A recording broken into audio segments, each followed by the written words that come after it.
വെടിനിർത്തൽ നിലവിലുണ്ടെന്ന് ലോകം വിശ്വസിക്കുമ്പോഴും ഗാസയിലെ തെരുവുകളിൽ ഇപ്പോഴും ചോരപ്പുഴ ഒഴുകുകയാണ്.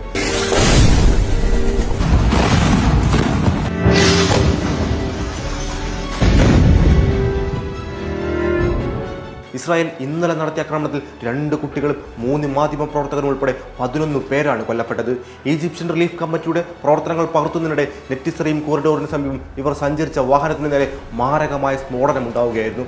പലായനം ചെയ്തവർക്കായി പുതുതായി നിർമ്മിച്ച ക്യാമ്പിന്റെ ദൃശ്യങ്ങൾ പകർത്താൻ എത്തിയവരായിരുന്നു ആ മാധ്യമപ്രവർത്തകർ. എന്നാൽ ഇവർ ഡ്രോൺ ഉപയോഗിച്ച് സൈനിക വിവരങ്ങൾ ശേഖരിക്കാൻ ശ്രമിച്ചു എന്നാണ് ഇസ്രായേൽ സൈന്യത്തിന്റെ വിചിത്രമായ വാദം. ഇതൊരു ഒറ്റപ്പെട്ട സംഭവമല്ല കേട്ടോ.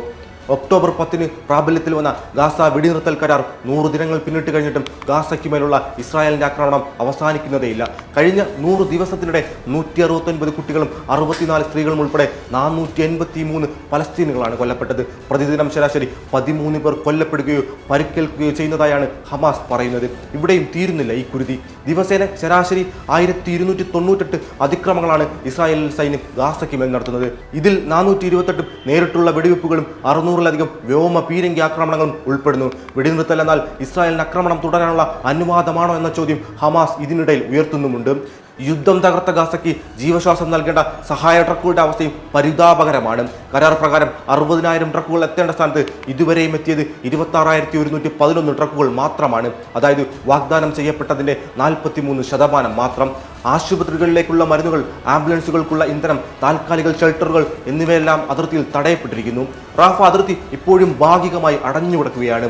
1200 മൃതദേഹങ്ങളടക്കം 100 കണക്കിന് സ്ത്രീകളും കുട്ടികളും ഇപ്പോഴും ഇസ്രായേലിന്റെ തടവിലാണ്.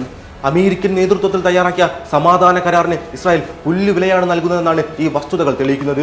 ഈ സാഹചര്യത്തിലാണ് ഈജിപ്റ്റ്, ഖത്തർ, തുർക്കി തുടങ്ങിയ മധ്യസ്ഥ രാജ്യങ്ങൾക്ക് മുന്നിൽ ഹമാസ് 9 ആവശ്യങ്ങൾ മുന്നോട്ട് വെച്ചിരിക്കുന്നത്.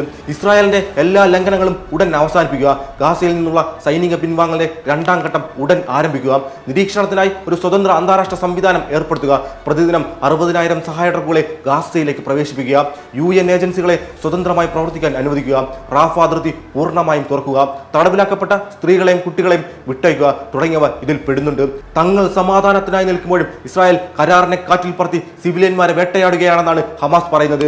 കരാറുകൾ കടലാസിലൊതുങ്ങുമ്പോൾ നഷ്ടപ്പെടുന്നത് നിരപരാധികളുടെ ജീവനാണ്. അന്താരാഷ്ട്ര സമൂഹത്തിന് ഇനിയും മൗനമായി തുടരാൻ അവകാശമില്ലെന്നാണ് ഈ കണക്കുകൾ നമ്മോട് വീണ്ടും വീണ്ടും ഓർമ്മിപ്പിക്കുന്നത്.